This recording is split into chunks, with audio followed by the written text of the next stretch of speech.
জামাতের আমির একটা কথা বলেছেন যে রাজার ছেলে রাজা হবে, এই নীতিতে আমরা বিশ্বাস করি না। আরো কিছু কিছু বলেছেন যে পরিবারতন্ত্র প্রতিষ্ঠা হতে দেওয়া হবে না। অর্থাৎ লক্ষ্যটা হচ্ছে তারেক রহমান।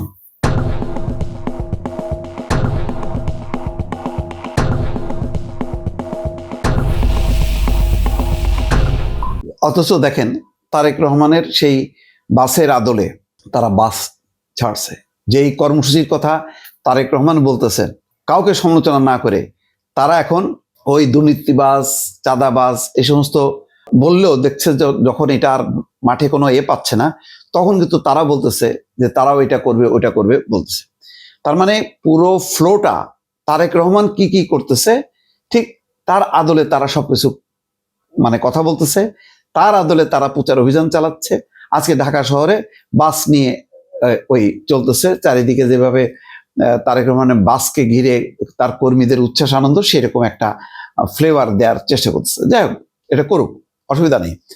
কিন্তু এই যে কথাটা তারেক রহমানকে বলা হচ্ছে যে রাজার ছেলে রাজা হবে, এই নীতিতে আমরা বিশ্বাস করি না, তার উত্তরে টাইম ম্যাগাজিনে তারেক রহমান একটা সাক্ষাৎকার দিয়েছেন। সেখানে তিনি বলছেন, বংশ পরিচয়ে নয়, দলের জনসমর্থনই আমাকে ফিরিয়ে এনেছে। আসলে তো তাই। এটা কি মিথ্যা?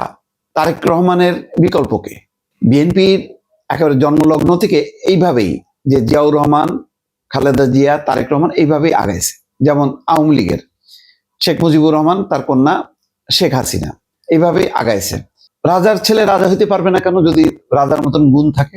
জিয়াউর রহমান এবং বেগম খালেদা জিয়ার পুত্র তারেক রহমান কেন দলের প্রধান হইতে পারবে না, কেন চেয়ারম্যান হইতে পারবে না? এমন কোনো কি লেখা আছে নাকি যে হওয়া যাবে না? সে এখানে কি কিছুই নাই? ওই যে আজমি যে নির্বাচন করতেছেন, উনি কার সন্তান? গোলাম আজমের সন্তান। দেলোয়ার হোসেন সাঈদীর পুত্র, তারা কি রাজনীতি করতেছে না, নির্বাচন করতেছে না? এখন হ্যাঁ, শফিকুর রহমানের ছেলে বা সন্তান জানি না আছেন কিনা, তারা করছে না। যদি করে, অপরাধটা কোথায়? যদি তারা তাদের যোগ্যতা দেখাতে পারে।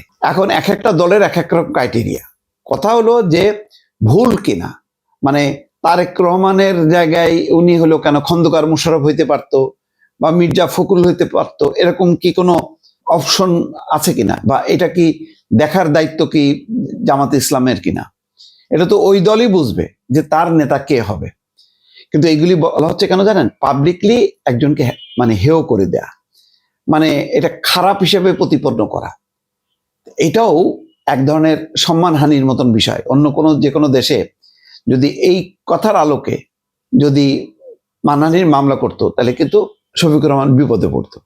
যাক, তিনি তার উত্তর দিয়েছেন, যে বলেছেন যে পারিবারিক উত্তরাধিকারের কারণে নয়, বরং দলীয় নেতা কর্মীদের অকুণ্ঠ সমর্থনের কারণেই তিনি আজ বাংলাদেশে। গত 18 মাস আগে ছাত্র জনতার গণঅভ্যুত্থানে শেখ হাসিনার পতনের পর আগামী 12ই ফেব্রুয়ারি সাধারণ নির্বাচন অনুষ্ঠিত হতে যাচ্ছে। টাইম ম্যাগাজিনের মতে এই নির্বাচনে তারেক রহমানই এখন এগিয়ে। সাক্ষাৎকারে তারেক রহমান বলেছেন, আমি আমার বাবা মায়ের ছেলে বলে এখানে আসিনি, আমার দলের সমর্থকরাই আজ আমাকে এখানে এনেছে। 25শে ডিসেম্বর ঢাকা ফেরার পর লাখো মানুষের ভালোবাসা এবং সম্বর্ধনা সিক্ত হওয়ার বিষয়টি উল্লেখ করে তিনি বলেন, বাংলাদেশের রাজনৈতিক বিভাজন দূর করার জন্য তিনি সঠিক ব্যক্তি। তিনি বলছেন যে 1 দশক করে বেশি সময় স্থানীয় গণমাধ্যমে তার বক্তব্য প্রচারের উপর নিষেধাজ্ঞা ছিল। বর্তমানে তিনি নিজেকে দেশের রাজনৈতিক অভিজাত এবং তরুণ বিপ্লবীদের আকাঙ্ক্ষার মধ্যে এক সেতু বন্ধন হিসেবে তুলে ধরেছেন। টাইম ম্যাগাজিন তাকে সমর্থকদের কাছে একজন নিগৃহীত ত্রাণকর্তা এবং সমালোচকদের কাছে ডার্ক প্রিন্স হিসেবে অভিহিত করেছে। যাই হোক, কথা হলো যে তারেক রহমান কোথা থেকে আসছে, সেটা কি মুখ্য, নাকি তারেক রহমান যে তার যে রাজনৈতিক যে চিন্তাধারা, এই যে আই হ্যাভ এ প্ল্যান বলছেন, তার মধ্যে কি কি করবেন সেই কর্মসূচিগুলি নিয়ে সমালোচনা হতে পারে। ওই যে বলা হচ্ছে যে অবাস্তব, এটা সম্ভব না, 96,000 কোটি টাকা লাগবে, এই টাকা কোথায় পাবে? তো সেটা নিয়ে আলোচনা, পরিকল্পনা নিয়ে হতে পারে যে তাদের যে সোশ্যাল সিকিউরিটি কার্ড জামাতের, আর তাদের ফ্যামিলি কার্ড, কৃষক কার্ড, এগুলি তুলনামূলক একটা আলোচনা হইলে এটা স্বাস্থ্যসম্মত হইতো। কিন্তু নেতৃত্ব নিয়ে যদি প্রশ্ন তোলা হয় বাইরে থেকে, যেখানে দলের ভেতরে এই নিয়ে কোনো প্রশ্ন নেই, সেটা খুব দৃষ্টিকটু হয় না? দরকার আছে কি এই ধরনের বিষয়গুলো প্রতি বারবার উচ্চারিত হয়ে নিজের হীনমন্যতা প্রকাশ করা হয়?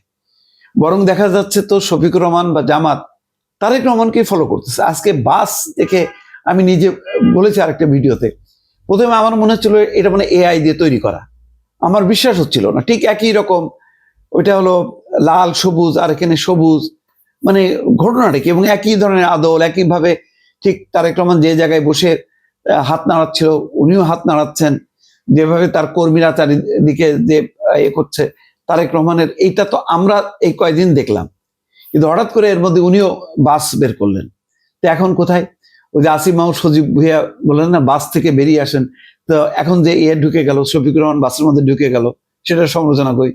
তো এগুলি উনি উত্তরাধিকার কিনা, রাজার ছেলে মানে রাজার ছেলে রাজা হবে কিনা, এইগুলো হচ্ছে বড় কথা। হলো যে আপনি কম্পিটিশনে আসেন, আপনি আপনার কর্মসূচি দেন, মানুষের কাছে যান, উনিও দিক, যারটা ভালো হবে সে মানুষ সেটা অ্যাকসেপ্ট করবে।